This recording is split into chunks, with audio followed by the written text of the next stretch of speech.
All right, 2.4 section B. So here's a challenge problem for you. So we're trying to find the error of what they were doing here. Describe and correct the error in finding the solution of the equation 2x equals 6x. And you'll see what they did. So put me on pause for a minute and try to figure out what the error is. And after you work through it and try to solve it your way, come back and see what you should do. All right, so let's take a look. 2x equals 6x. Yesterday at the very beginning we said, how do we solve an equation that has variables on both sides? Is we get the variables to one side. Now I don't think that's what this person did. If I want to get the variables to one side, I always said I always subtract the smaller amount.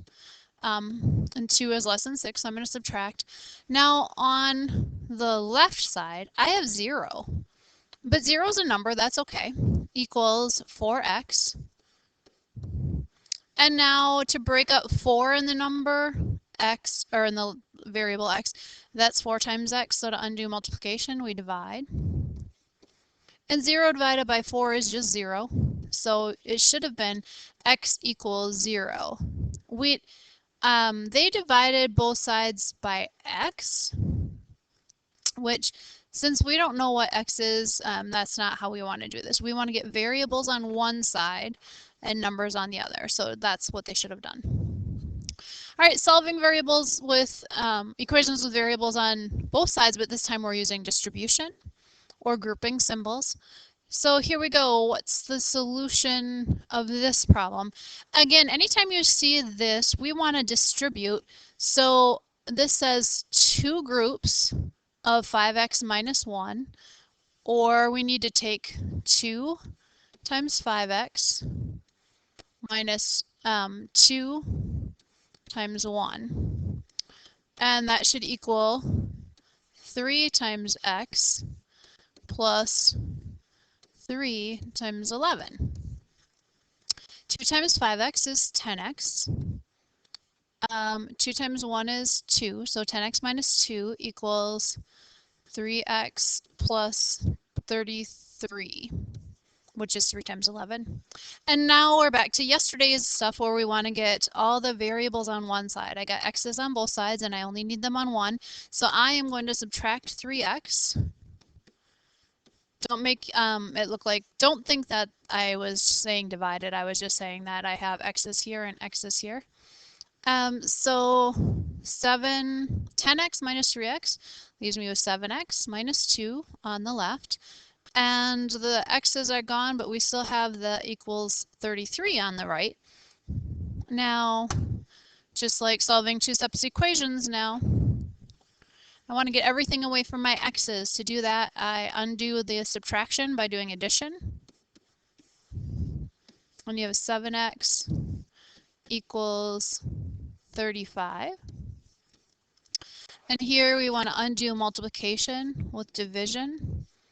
And we will get x equals 7 times 5 is 35. So x equals 5. And here, same thing. We want to distribute 4 to 2y plus 4 to 1 equals 2 to y minus 2 to 13. And 4 times 2y is 8y, plus 4 times 1 is 4, equals 2y minus 13 times 2, which is 26. Again, get all my y's on one side, so I'm going to subtract 2y from here. And we have 6y plus 4 equals, and on this side we just have negative 26. Don't forget to bring down this negative sign.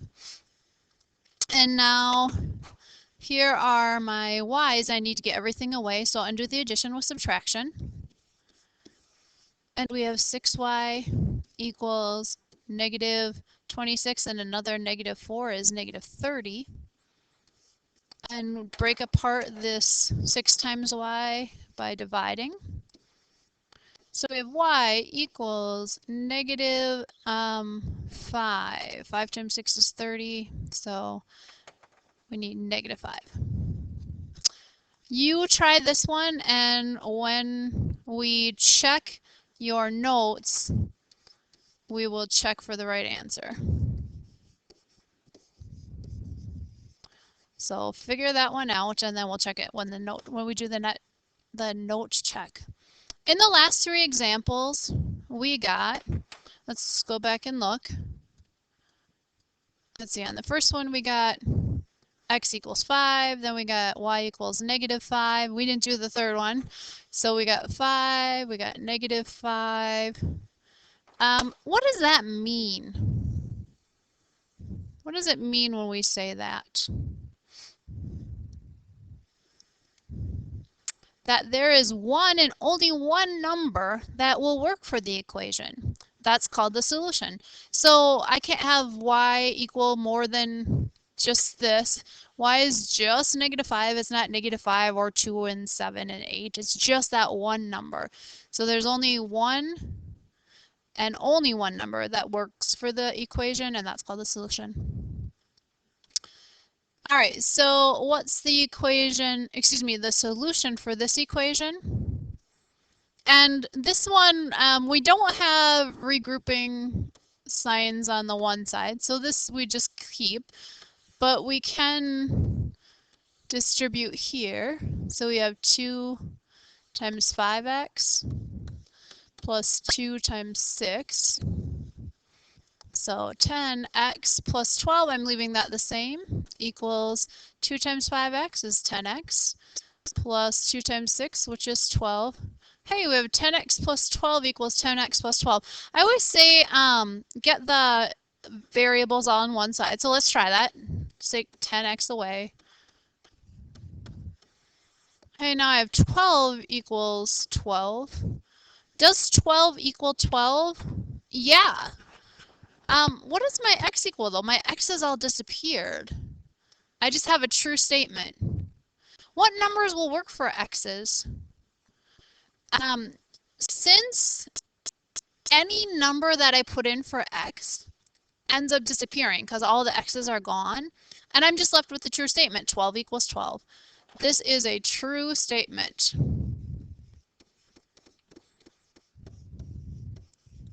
So if you end up with a true statement with no variables in it, this is called an identity. You'll also notice back here, we had 2 sides that were exactly the same. I knew it was an identity there when it had 10x plus 12 equals 10x plus 12. That's going to always be true because it's exactly the same on both sides. So that's called an identity. Let's look at this one. Here I can't do anything to simplify this, this side, but here I have some m's here and some more m's there. So I'm just combining like terms. I have 12 of them, and then somebody took 3 of them away. So I still have 9 of them, 9m plus 5 if I combine my like terms. Now let's look. Are they exactly the same on both sides? No. 9m minus 4 is not the same as 9m plus 5. Let's do this again. If I subtract my 9m from one side, that disappears from the other side, I get -4 is equal to 5. This is a false statement. -4 is never equal to -5. So when you get a problem that looks like this, that equation, so the original equation we started with has no solutions. No matter what you put there, solutions. No matter what you plug in there, nothing is going to work because -4 never equals -5. So if you get a false number statement, then it's no solutions. If you get a true statement, then it's an identity. Okay, what is the solution? So you should do this, right, if it's an identity. If it has no solutions, write no solutions, and then we'll check this, when we check your notes. So you should complete those independently. And that is it.